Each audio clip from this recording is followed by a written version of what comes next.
Even being in the grocery store yesterday, when the cashier introduced herself to me, and she goes, "Oh, where do where are you working?" And I said, "The KU Cancer Center." And she goes, "That's a big deal. I'm really excited about it."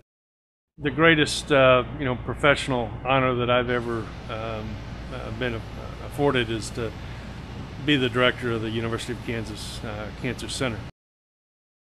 To be part of a winning team is, of course, everybody's desire. Here it's a great vision of hope and growth.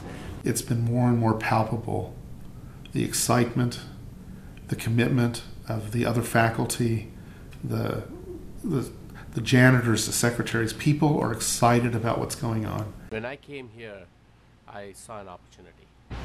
I saw an opportunity to be a leader. I saw an opportunity to be able to build. Our goal here is to make sure that the outcome of our patients is the best possible for every person that walks through our door. We absolutely have got to set this as a #1 goal for Kansas City, that we have a designated National Cancer Institute. And there's the obvious reason, right? We want the best for the people who live here. We're behaving as an NCI designated center right now, but I want the distinction. I want the designation. I mean, that's the bottom line. But when I think about the rally from this community around this initiative, and it's not just about Kansas, it's not just about Missouri, it's really a regional effort, and it's having individuals and businesses that are coming together that really say, this is the right initiative to follow. Let's make sure that we can provide the level of cancer care in this community that our patients and our families and our friends deserve, and that's at the University of Kansas Cancer Center.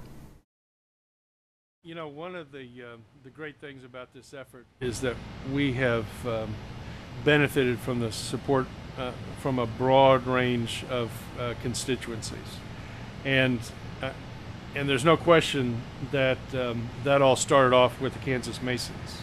I think they may have believed in us before we fully believed in ourselves.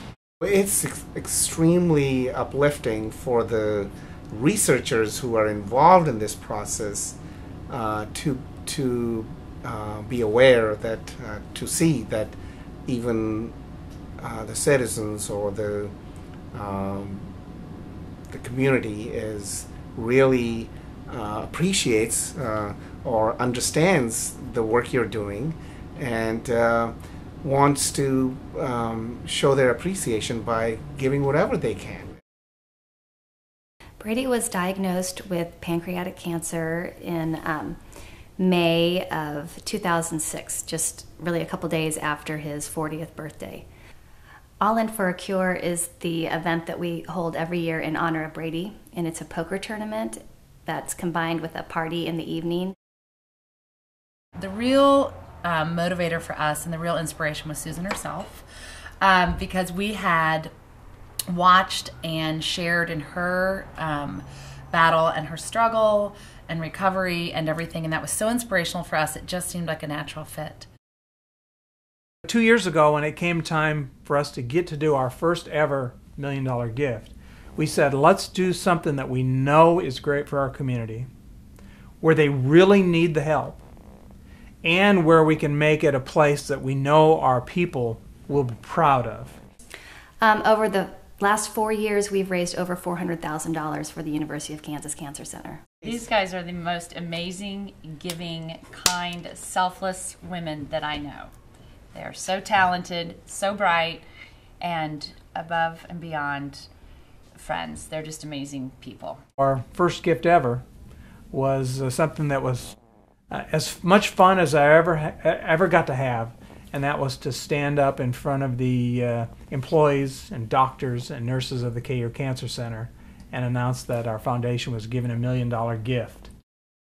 You know, anyone can get involved in the quest for NCI designation. I think awareness itself is very important. Just knowing what's going on in our community and how important for the University of Kansas to get the NCI designation, it would just be have a huge impact on our whole community. My maternal grandfather, I was his first grandchild, so I was almost his favorite grandchild. And we spent a lot of time together. One day he said, Shri, just remember one thing. Excellence is an expectation, not an achievement. And then what happened was my grandfather died, an uncle of mine died out of cancer, a classmate of mine died out of cancer. And it really hit me, and I said, that's what I want to be. I want to be a cancer biologist. I want to cure cancer. I think in spirit he's here. I'm getting emotional. So I think he's here. He's always blessing me. I am very blessed because, because of people like him, I think I've been able to identify a new cancer-causing gene, a new tumor suppressor. How many people in their lifetime can say that? It's often been said that the secret to happiness is, at least in your work, is dedicating yourself to achieving something that's hard to achieve, and working with people that you enjoy being around, and conquering a difficult task. And that pretty much describes what I do.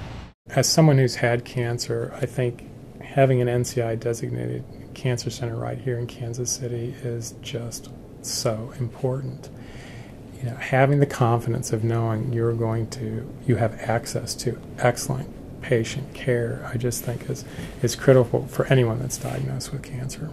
My mom's an 8-year breast cancer survivor. My best friend is a 4-year, actually a 5-year head and neck cancer survivor as well, and they were both treated at the University of Kansas Cancer Center. And when we talk about the elimination of the burden of cancer, it's more than just about treating the disease. It's about having that family and support network around you, and the way to do that is to have that done closer to home. Personally, I've chosen this. That this is a way that not just Burns and McDonnell, but Greg, Indiana, can make a difference. When you see that person and you see the horror of this disease, you say, I want to send man to Mars, and I want to achieve the next 100 mile per gallon vehicle. But more than any of those, I want to see us beat cancer. I feel good about where we are. We still have a lot of work to do yet, but I sleep well at night. What sleep I get.